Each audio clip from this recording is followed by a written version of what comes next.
Because the Chinese does not need to master another man's English.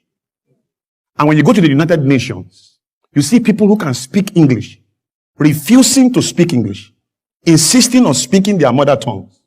And the United Nations will use our own money to pay for interpreters and all of that will help everybody to understand what they are saying.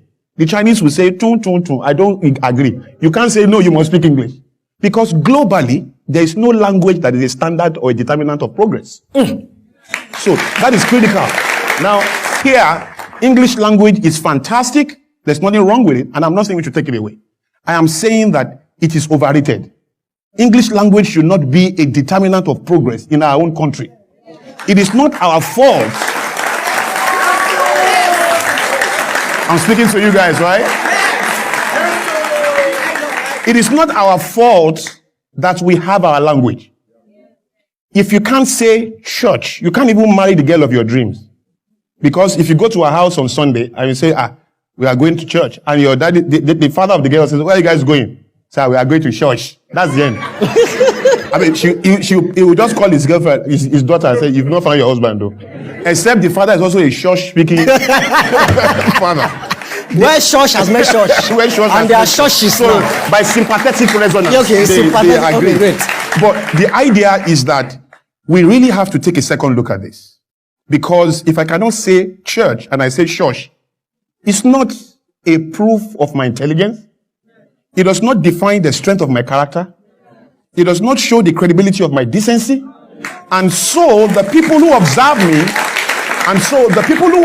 me must have another kind of education that allows them to move beyond the limits of container, which is what the tongue can do.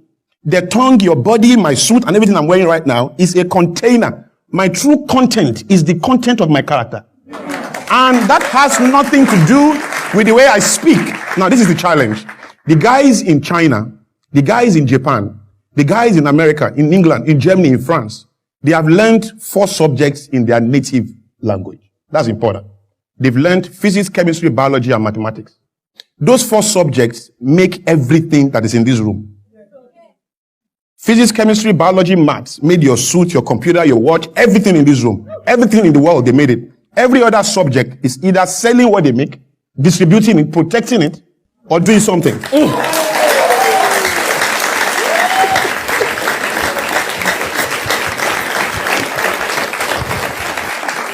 Now, the idea is that because they learned those subjects in their native languages, I believe it aided comprehension.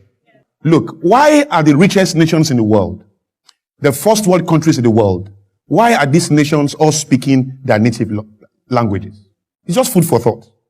Why is it that lingua franca only exists in third world nations and nations that have been colonized?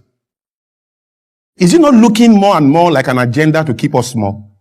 Because every time you ignore the gift of nature, you embrace another inferior fabric that in itself is artificial and cannot define your originality, your authenticity, and your strength. So,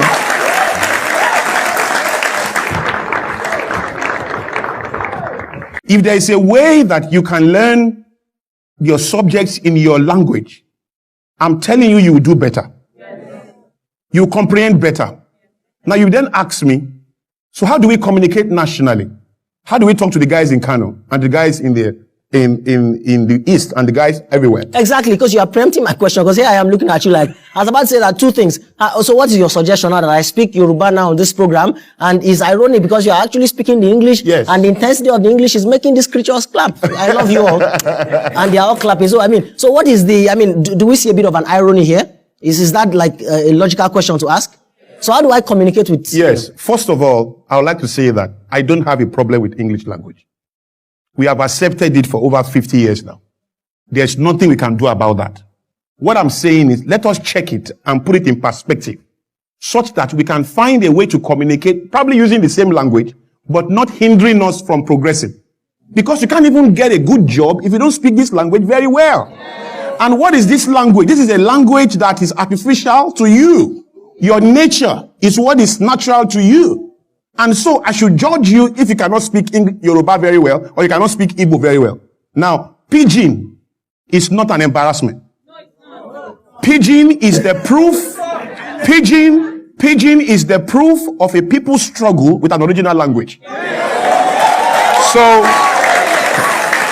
So there's pidgin French, there's pidgin English, there's pidgin Yoruba. Most of the Yoruba you speak is pidgin. There's pidgin Igbo. Pidgin is proof of a people's struggle with an original language. So there's pidgin in every language. Clemens Westhoff is supposed to be the Super Eagles' most successful coach. Meanwhile, Super Eagles is the only team in the world. I hope you know. Okay. So this Clemens Westhoff was a Dutchman. He came to Nigeria, spent some time here, won probably every competition, took us to the World Cup for the first time. But how does he speak? Tomorrow we play, Yekini score, we win. That's how he talks. When he's training, come, ball, move. That's how he talks. He never shared one correct grammar in all his years in Nigeria and after he left Nigeria and before he came to Nigeria. Are we on the same page? Yeah. But he was understood by his players. He won matches and did great stuff for the country, isn't it? But nobody complained. When he's talking to the media, he's always shelling. There's no day Clemens Westhoff does not share. Tomorrow we play Kenya, we win, score. That's how he talks. I'm come tomorrow from Nairobi, we go camp. That's how he talks. All right? But you understand that he's not an Englishman. You understand that he's Dutch. But I doubt if that's what you really understand. I think what you understood really is that he's white. And because he's white, you can forgive that imbalance. Because Shina Peter said, I wish you soonest recover. Some years ago. It took him time to recover from that error. A long time. The media finished him. Everywhere. If I get here and I say, thank you for bringing me here, that can be the end of the show. You guys can just say, who is this blast from the past? Who brought this guy here? You know. And that has nothing to do with the strength of my character. And even a lady will judge me. Even a lady will judge me with my struggle with that particular grammar. And I could be the best guy in town in terms of kindness, love. Because how well I can speak this grammar does not communicate the strength of how I'm able to love a woman. That was it. Okay, Mr. Show.